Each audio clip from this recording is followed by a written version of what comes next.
morning to everyone. Good Good morning. morning, sir. We will Good start. morning, sir. We will start. Yes, Yes, sir. Okay. yes, sir. Now today the continuation of previous class, the lacrimal apparatus. Today we will discuss regarding dry eye syndrome and the watering eye. Previous to that, the concept regarding the tear film or precorneal tear film. The layer of the tear that is present in the eye, that covers the cornea, conjunctiva, and our lid.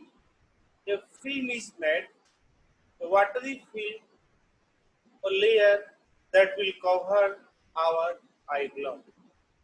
That is called tear film or precorneal tear film. It has two surfaces.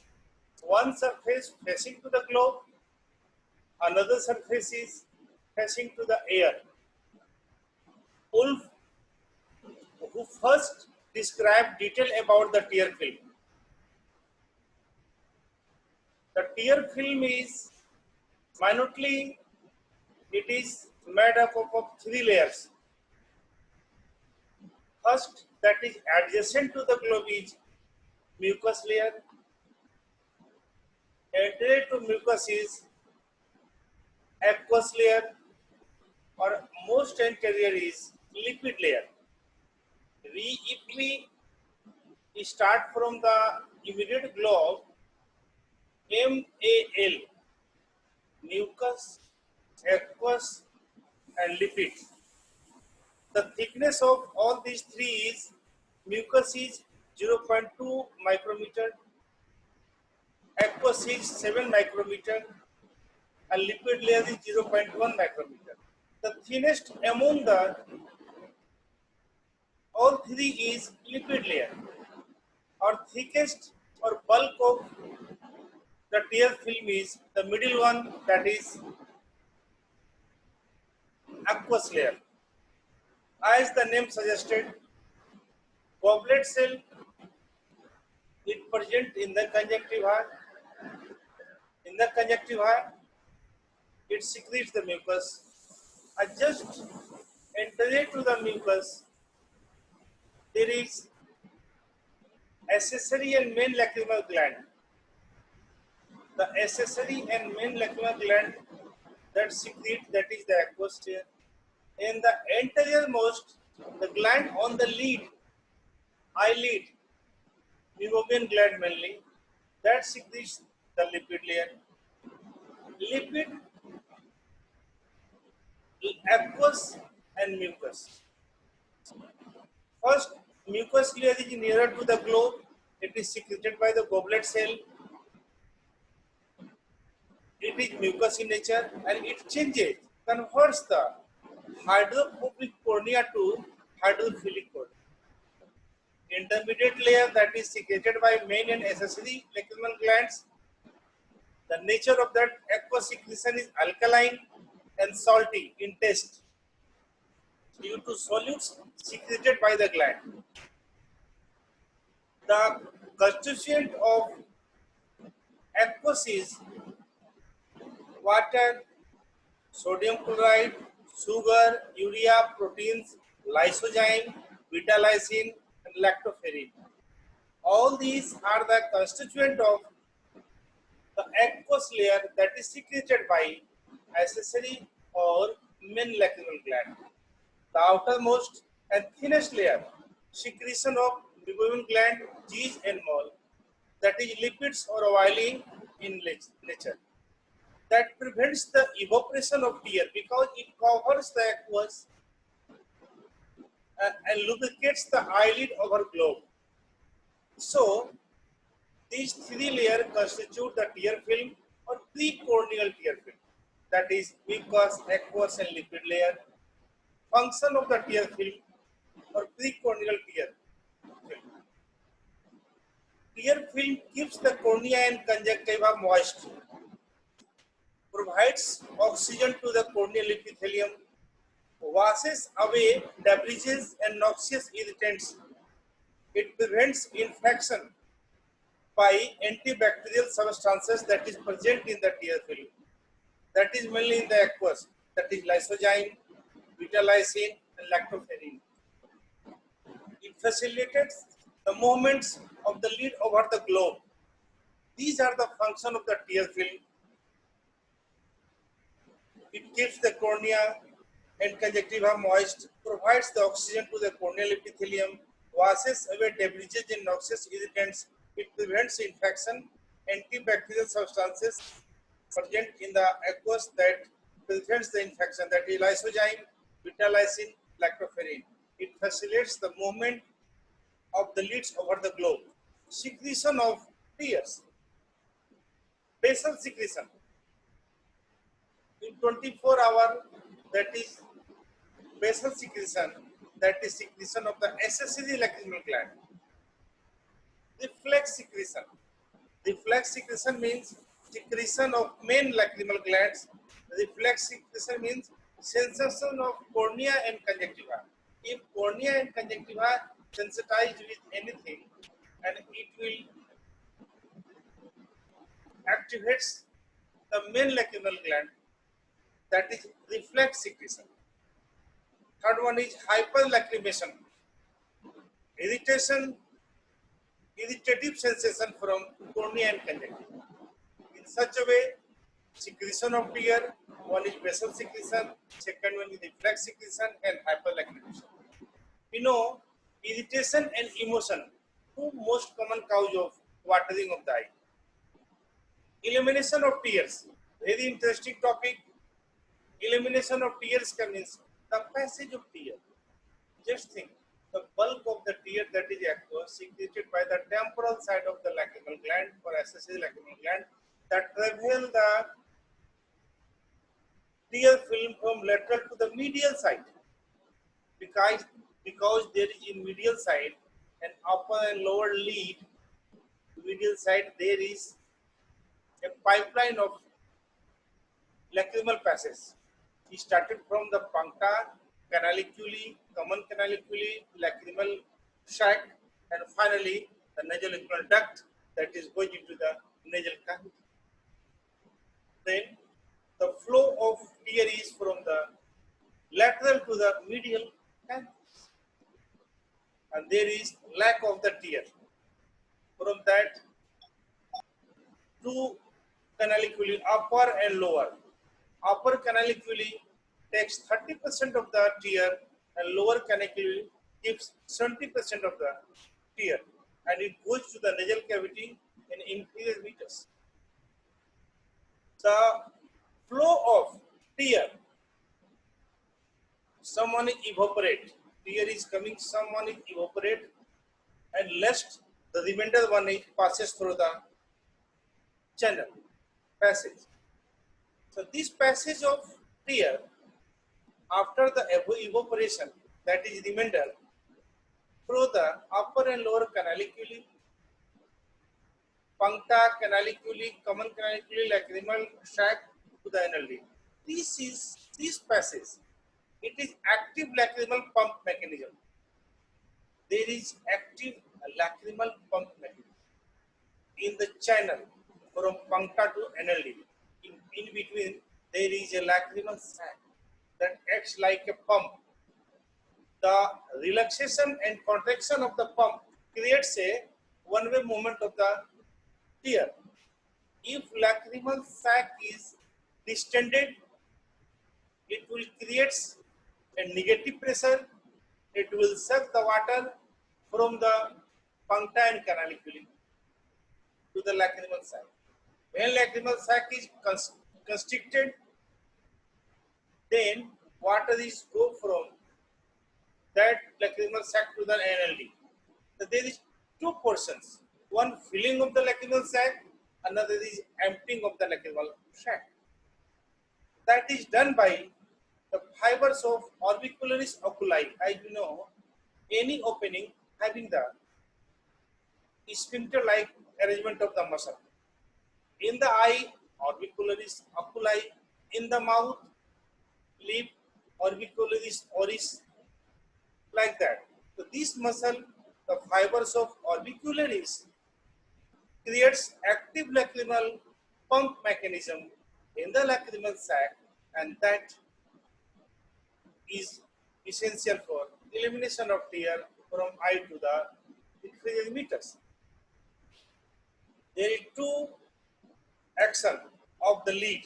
When the lead closes, when lead is closes, then orbicularis oculi fibers having two fibers, three tarsal fiber on the lead, three septal fibers around the lacrimal tract.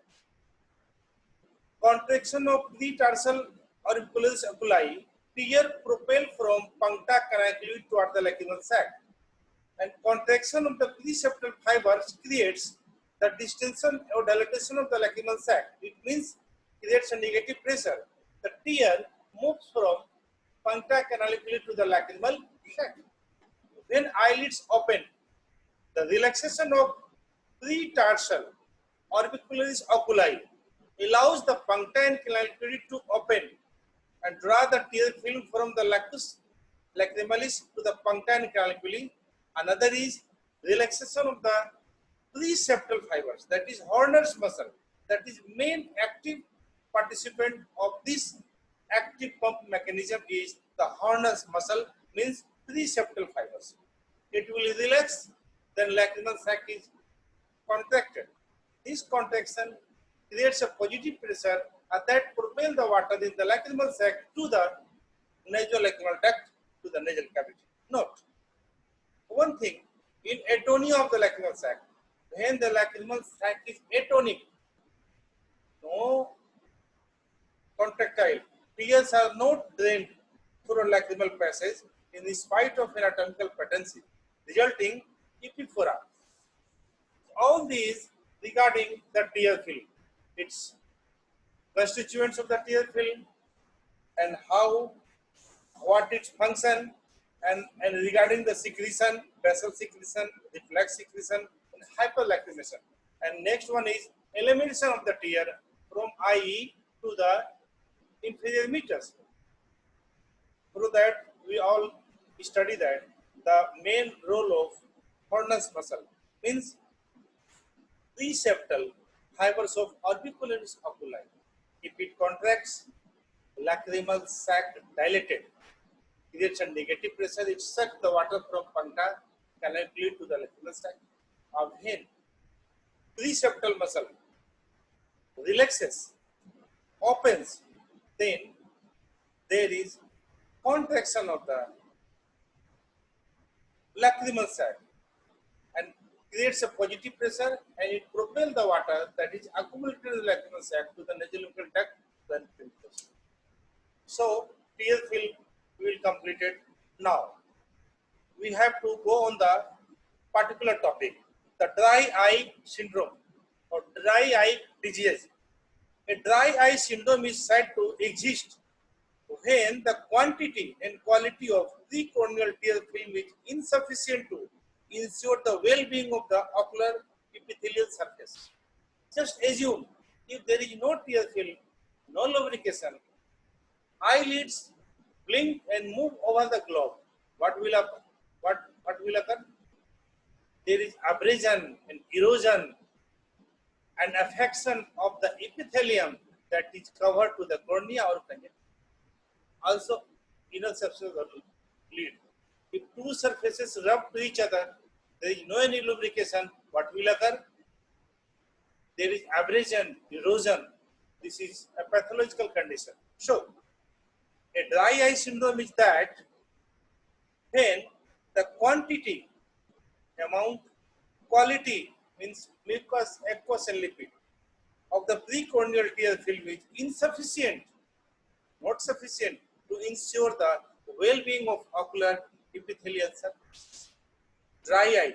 The dry eye is multifactorial diseases of the tears and ocular surfaces.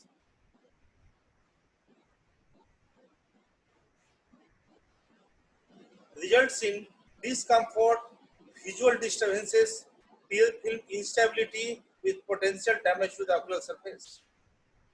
Dry eye leads First, discomfort because there is irritation. Another is disturbances in the visual because for vision, the media from object to the our retina is clear. If there is aberration, there is translucent or normal transparency is lost. So, प्रणाम sir, sir ठीक है online class ले रहे हैं sir अभी बात कर प्रणाम सर सॉरी उसके बाद sir potential damage and tear film instability with potential damage to the ocular surface because all three mucous layer, aqueous layer and lipid layer having a different function.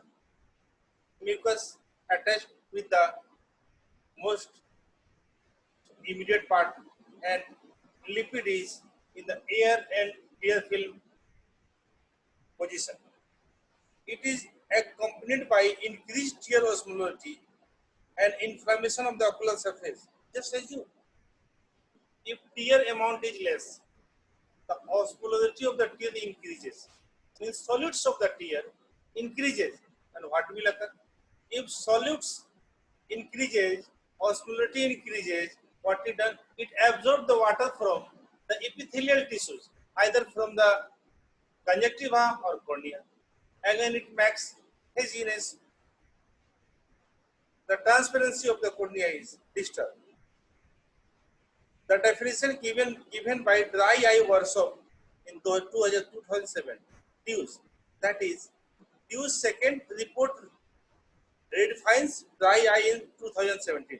Dry eye is a multifactorial disease of ocular surface characterized by loss of homeostasis of the tear film accompanied by ocular symptoms in which tear film instability and hyperosmolality, ocular surface inflammation and damage. The neurosensory abnormality play etiological roles. In most of the situations, it results from a localized immune-mediated inflammatory response affecting both the lacrimal gland and ocular surface. Other commonly used terms, tear film dysfunction. It is disturbances in the tear film function owing to change in the lipid, water and mucin component of the tear. Another one is ocular surface disorder. In ocular surface disorders, keratoconjunctivitis sicca, it is a deficiency of aqueous component of the tear film. Primary keratoconjunctivitis sicca is involvement of the lacrimal gland alone. In secondary, when there are additional feature of connective tissue disorders. Sjogren syndrome, primary, it is an autoimmune disease characterized by a dry eye and dry mouth. Dry mouth due to salivary gland insufficiency, and dry eye due to accessory or primary or main gland. Secondary Sjogren syndrome, when they are associated with connective tissue disorder such as seropositive rheumatoid arthritis, systemic lupus erythematosus, systemic sclerosis, and polymyositis. Xerosis, it is dryness of the conjunctiva and present as wrinkling, thickening, pigmentation, and dryness of the conjunctiva. Xerophthalmia, when the same xerotic process spreads over the cornea, mainly caused by vitamin A deficiency. All these are the minor terminology that is used for specific complications or affections. Keratomalacia, it is softening and asepsis necrosis of cornea, usually due to vitamin A deficiency along with malnutrition. Symptoms, the symptoms are typically worse during night time. Awakening from sleep, as sleep decreases the tear production, and they include when we sleep, most of our function of the body is slow down. So production of secretion also of fear is slow. Then the main picture or drastic picture is found in awakening period after sleeping. When we awake, what will, because there is less amount of secretion of fear. Foreign body sandy or gritty sensation, transient blurring of the vision, excessive sting mucus, burning sensation, photophobia, intolerance to draft and winds, constant awareness about the eye itself. In our body, if our body is going to any part of the body is going to be diseased, then we have the feelings of that particular part. If there is no any disease in our body is moving in the air. We have no any idea about our body parts. If there is any pain, any inflammation, any affection of any part of the body, then we will focus. That is my finger, that may be involved. That is my eye, that is involved. Then, due to disease, our awareness is go for that particular parts of the body. If there is no any disease, no awareness of the body. Causes of the dry eye diseases, that is due to aqueous tear deficiency, keratoconjunctival sicca, Sjogren syndrome, Riley-Day syndrome, trauma to lacrimal glands, surgical removal of lacrimal gland, infiltrations by sarcoidosis, lymphomas, amyloidosis.